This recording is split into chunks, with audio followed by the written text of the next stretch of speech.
Singapore एक ऐसा मुल्क जहाँ पे लोग भूख की वजह से मरते थे। साइज में इतना छोटा कि वर्ल्ड मैप पे जूम करने पे भी नहीं मिलता। इतने छोटे से आइसलैंड से घिरा हुआ। इसका पर स्क्वायर किलोमीटर आबादी की बहुत ज़्यादा थी। 7,000 पीपल पर स्क्वायर पीपल थे।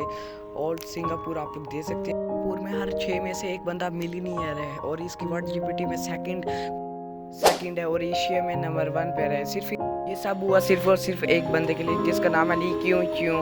और सिंगापुर को ज्योग्राफी लिहाज से देखें तो ज़ोर से जूम करें क्योंकि ये है ही इतना छोटा। यहाँ पे इसका ज्योग्राफी व्यू आप लोग देख सकते हैं जिसमें 64 आइलैंड्स हैं। उनमें से भी बहुत सारे इन लोगों ने आर्टिफिशियल आइलैंड बनाए हुए हैं और ये सिटी और कंट्री बहुत है, मतलब कि इसमें रीजन बनाए हुए हैं इन लोगों ने, बहुत सारे region, central region, west, east, north.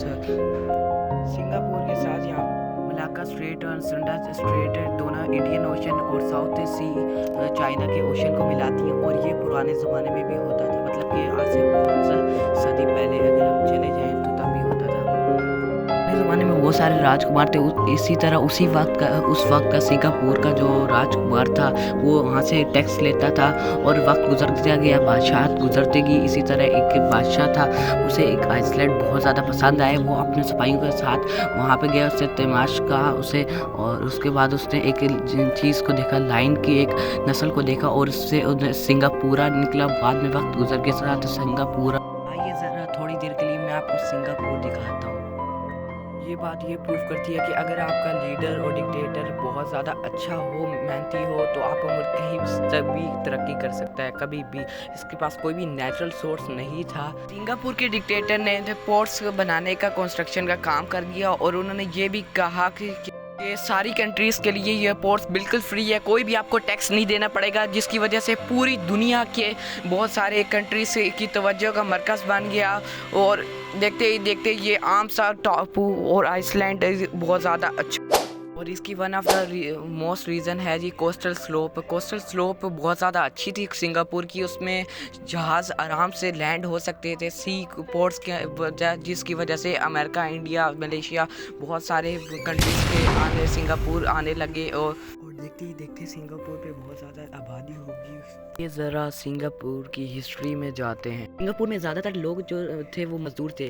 British लोगों ने, क्योंकि चाइना बहुत ज़्यादा तरक्की कर रहा था, तो उन्होंने कहा कि हम चाइना के अंदर कोई ना कोई वबा लाते हैं। तो उन्होंने एक नशा ले आए जिसका नाम, और देखते ही देखते वो पूरी चाइना में फैल गया। और सिंगापुर में 4,000 से ज़्यादा चाइनीज़ रहते थे और ज़ाहिर सी बात है वो नशा वहाँ पे भी पहुँच गया और हर तरफ नशोई और गंदगी और चोरी चकारी वगैरह होने लगे। हालत इस कदर बिगड़ गई कि लोग जैसे हम चाय मांगते हैं इस तरह वो ओपियम नशा मांगने लग गए। ब्रिटिश ने मलाक्का स्ट्रेट को यूज़ करना शुरू कर दिया, जिसकी वजह से सिंगापुर बहुत ज़्यादा यूज़ आने लग गया।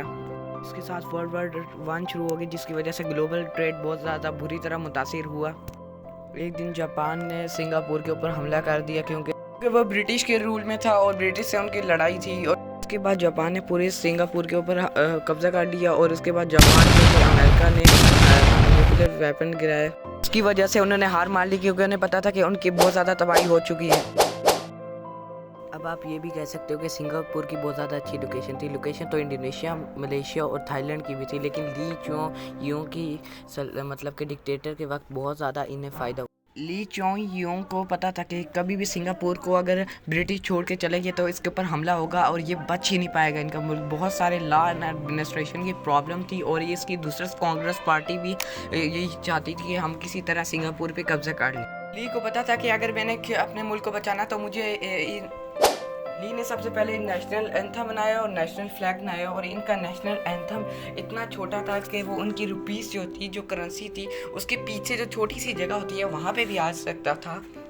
ली ने क्या किया कि उसकी 70% जो आबादी थी, जो कचरे में रहती थी, बगैर घर के रहती थी, उनको बहुत ही कम पैसों में और उधार देकर house development and board start किया, जिसमें क्या होता था कर्जा भी दी जाता था और बहुत ज़्यादा बड़ी कम स्पेस के ऊपर बहुत ज़्यादा फ्लैट्स बनाए जाते थे, जिसकी वजह से एक तो स्पेस बहुत कम लगती थी और उसकी वजह से बहुत ज़्यादा लोग बहुत कम जगह पे रहते थे। सेंट्रल प्रोवाइड फंड सिस्टम और बोर्ड इंश्योरेंस भी इसने बनाई, सिस्टम डेवलप किया। ने रिटायर होने वालों के बाद हाउसिंग फंड्स और हेल्थ केयर फंड्स भी कर दिए और इसके देखते ही देखते बिल्डिंग्स बनने लगी और बहुत ही कम जगह पे बहुत ज़्यादा लोग रहने लगे, वो भी गरीब लोग। और ली को पता था कि अगर मुल्क को इक्वल रखना है तो मतलब कि कोई भी रिलीजन को सबको इक्वल रखना होगा, और उसकी शुरुआत होती है सिर्फ और सिर्फ स्कूल से।